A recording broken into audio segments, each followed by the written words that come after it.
Do you find yourself at all skeptical that the United States can fix man-made climate change?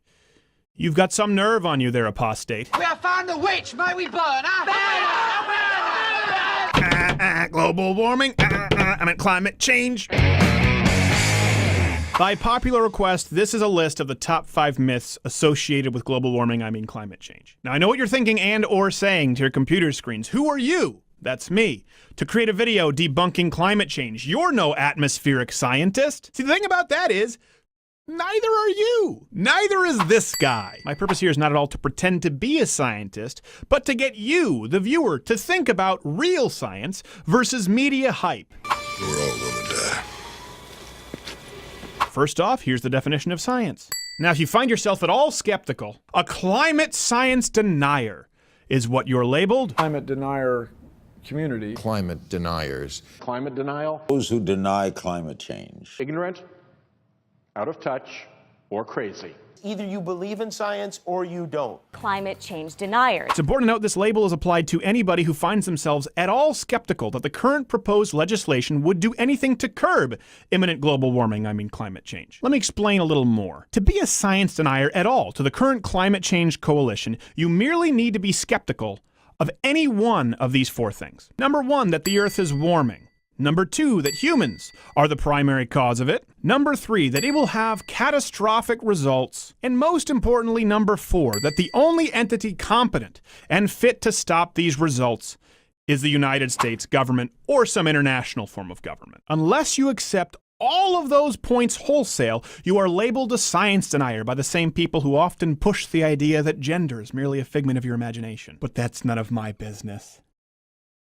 Maybe you believe all of these points, and that's fine. I want to hear from you in the comments section, because unlike the current climate change coalition, I don't believe that my opponents should be jailed. What's your thought on jailing skeptics as war criminals? Well, we'll see what happens. Was it appropriate to jail the guys from Enron? Interesting. Okay, right? So we'll see what happens. Bill Nye the fascist guy. Bill Nye, the fascist guy. So I present to you the top 5 global warming, I mean climate change myths that you most likely believe. Consensus. 97% of scientists agree on climate change. Before we get to the fact that this is patently untrue, it's important to note that science isn't determined by consensus, it's determined by truth. There might have been consensus that the Earth was flat among certain circles. Truth revealed that it wasn't.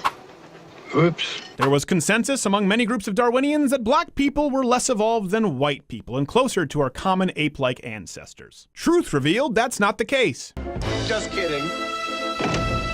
Right away, the biggest argument used has gotten us away from actual science. But even this argument is false. The 97% statistic first appeared in 2009 in a study by University of Illinois master's student Kendall Zimmerman and her advisor Peter Doran. It was a 2-question survey, and only 5% of people who answered, a little more than 150, were actual climate scientists. The 97% comes from an even smaller subset of people, 79 people who were self-professed climate scientists, with over 50% of their research being conducted on the subject of climate change. So that 97% first came from 70-something scientists who agreed that the Earth's temperatures have risen since the 1800s and that humans are likely a contributing factor. People used this number and ran with it. Meeting is adjourned. When evidence was wearing a little thin and people started questioning it, in 2013, Australian blogger John Cook and his buddies reviewed some abstracts of peer-reviewed papers published from 91 to 2011. And what were his findings? Coincidentally, that exactly 97% of scientists, either explicitly or implicitly, made the assertion that humans were somewhat responsible for warming. Not even climate change, warming. His work was debunked as crap. Back off, man.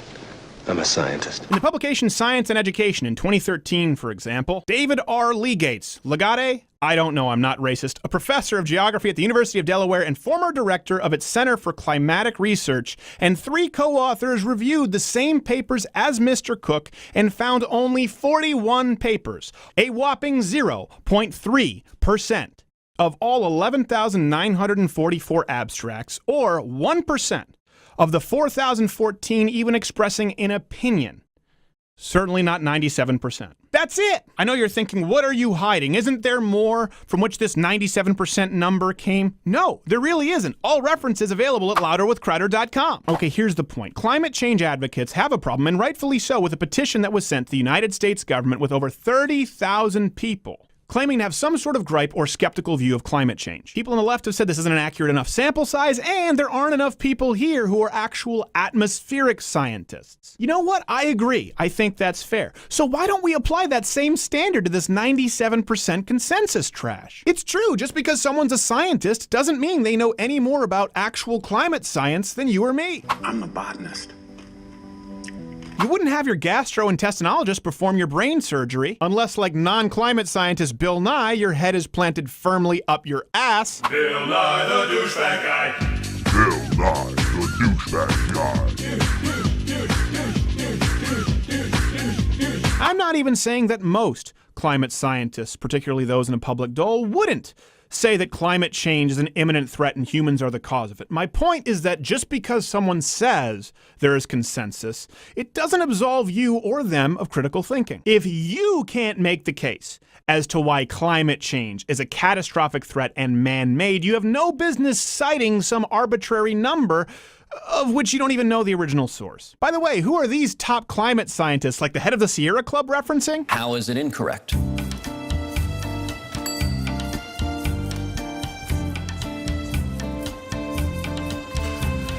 Based upon our experts, it's been refuted long ago, and it's not up for scientific debate.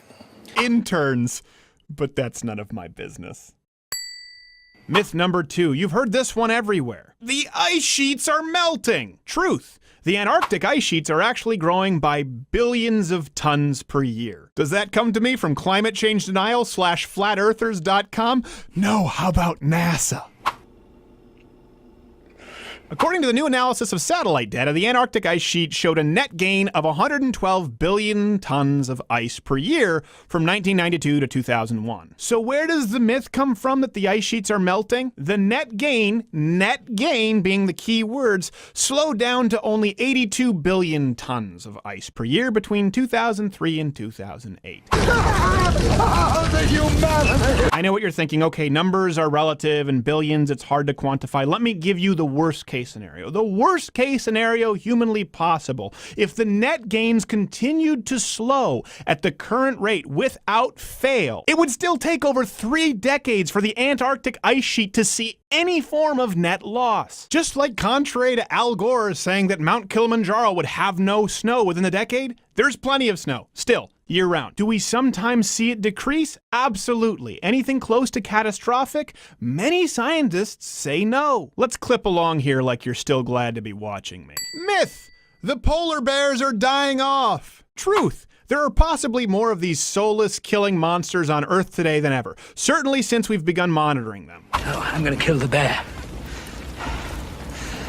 Say it, I'm gonna kill the bear. Again, all third-party references at louderwithcrowder.com. There was possibly a low of around 12,000 in the 1960s, with at least 25,000 on Earth today, likely much more. Also, it's one of the few species known to actually hunt humans. The hell are we keeping them around for? Say it, I'm gonna kill the bear. Say it.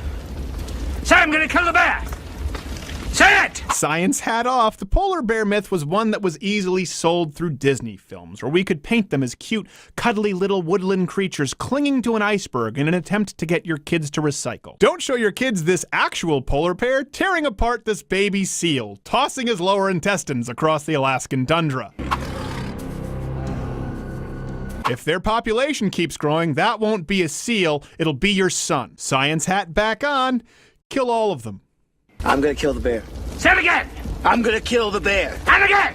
I'm gonna kill the bear! Good. Myth number 4. Our current climate models are accurate, and our predictions have been stellar. I think you can guess where this one's going. We rely on a few organizations for these predictions, one of which is NOAA. They can't even accurately predict how many hurricanes there will be this year in Florida. We've tasked them with acting as our first warning system for retired French Canadians and old Jewish men in Hawaiian shirts, and their technology can't even get that right. Okay, what is wrong with the thing?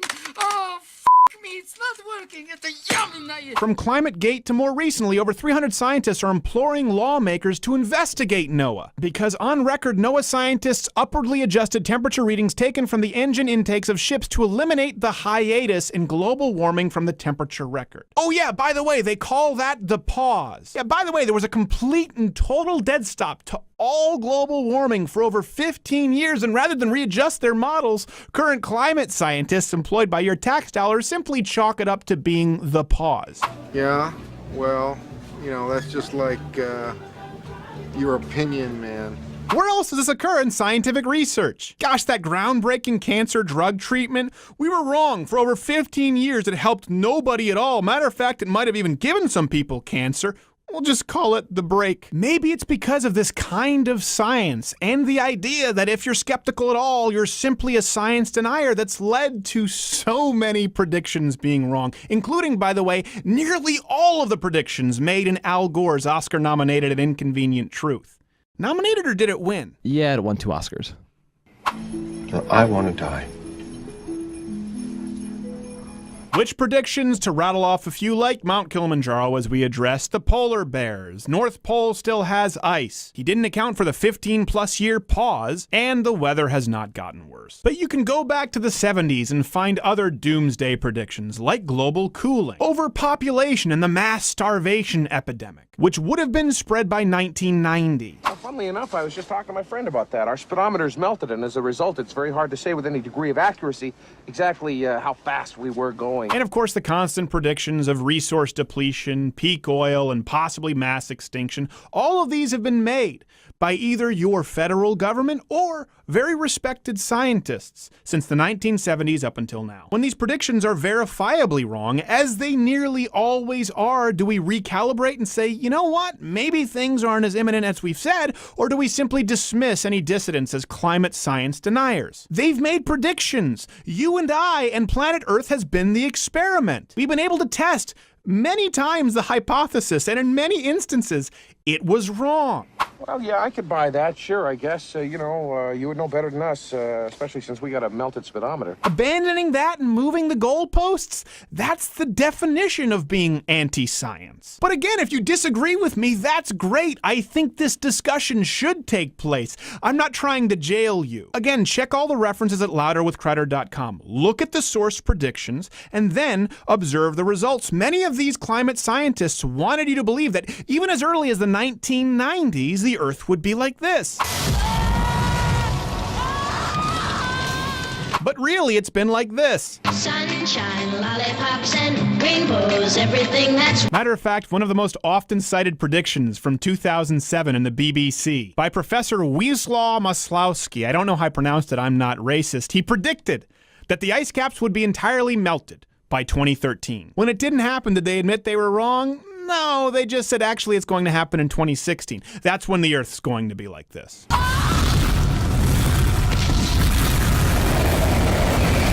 When crazy Harold Camping predicted the apocalypse in October 2011, it didn't happen. We laughed. When self-proclaimed scientists do the exact same thing, we say that laughing is anti-science. All of this brings us to our final and most important myth. Number 5. That national or international government is the only entity capable of solving imminent climate change catastrophe. After all, something on this large a scale could only be entrusted to the organization responsible for public schools, Medicare, and the post office. Let's start with the United States government. Who can solve it? The EPA? They've demonstrated that they're woefully inept to handle the tasks that have been given to them. Oh, how are those ethanol subsidies working out? You can find countless, very recent examples, like the over $2.2 billion in tax liabilities for green programs under the recent administration. One of the most notorious was Solyndra, who received over $500 million in government loans as an upstart green energy company when we knew that they very likely couldn't pay it back, but there was pressure on the government to lend to green energy. Now, I'm not against green energy, but when the government's tried to incentivize it and manipulate markets, it's turned out to be a disaster, as has been admitted in Germany. Maybe that's because sometimes the rush toward renewable green energy can actually be dirtier, as is the case often with wind turbines. How do they get created? How do they get put up? The Energizer Bunny can only take you so far. Hint: coal, oil, gas, that's used to create these things, which invariably end up being less efficient. Big government can't get out of its own way even when it has an entirely leftist legislature, as seen when they tried to put solar panels up on the Mojave Desert, but then there was gridlock because of an endangered species of tortoise. Crush the tortoise, grind the shell, turn it into energy. Let's skip a step and just burn the tortoises. Tortai? Better yet, feed them to the polar bears. Let's have one big furry bonfire. I'm gonna kill the motherfucker. The truth is that hybrid cars aren't necessarily greener than normal cars. How do you think they're built? Often from minerals and raw supplies that come from countries that are mining for them without any kind of government oversight. They're merely tossing a 12-year-old in between his break from making Nike shoes and hoping the roof doesn't collapse in on him, so they have to send in the canaries and create an obituary. Does that offend you? Not as much as this crap should offend your intelligence. And little Chen lost his life for nothing because the most green thing you could have done would have been to buy an old used car. Yes, over a hybrid, buy any old used car. A Datsun, a Toyota, a fucking Mustang, a fucking Buick, 4 fucking wheels and a seat. But instead, you demanded your white guilt mobile with poor handling. I want a fucking car right fucking now.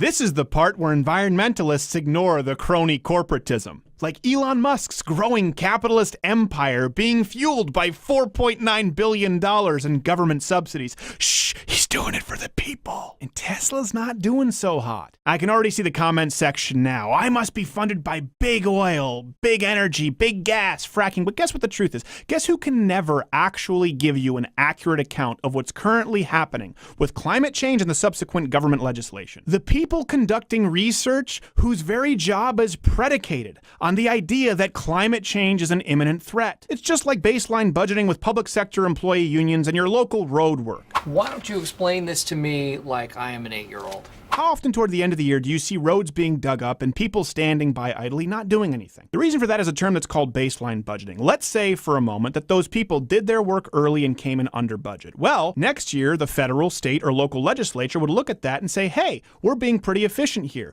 We can cut some funding and put it somewhere else where we might need it. To ensure that that never happens, these people run out the clock, make sure they spend the entire budget, and ask for more the next year. Why don't you explain this to me like I'm 5? That's why government programs virtually always grow and are never downsized or streamlined. If someone says, well, my government grant has resulted in the discovery that the Antarctic sheets are growing and there are more polar bears than ever, guess what? Thank you, sir. Your job is done. So instead you say, well, maybe there is more ice, maybe there are more polar bears, but it could get a lot worse. I need to study more in relation to climate change. Okay, break it down in terms of, okay. I think I'm getting you.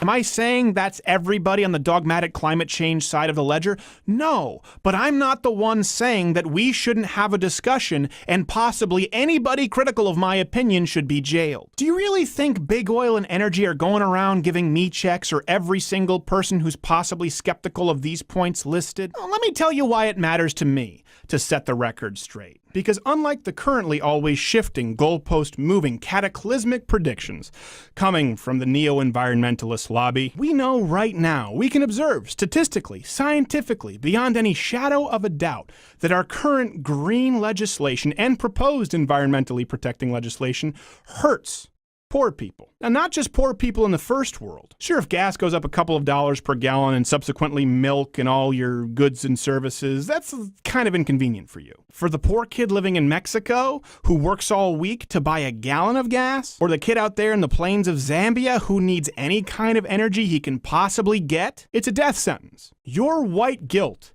and skeptic shaming actually hurts real lives on Earth today. So if nothing else from this video, maybe you'll be willing to entertain a discussion from both sides of the aisle. Maybe you'll go to louderwithcrowder.com and check out our dozens of sources. And above all else, maybe you will join me in the fight to kill all polar bears. I'm gonna kill the motherfucker. And that's all I have to say about that.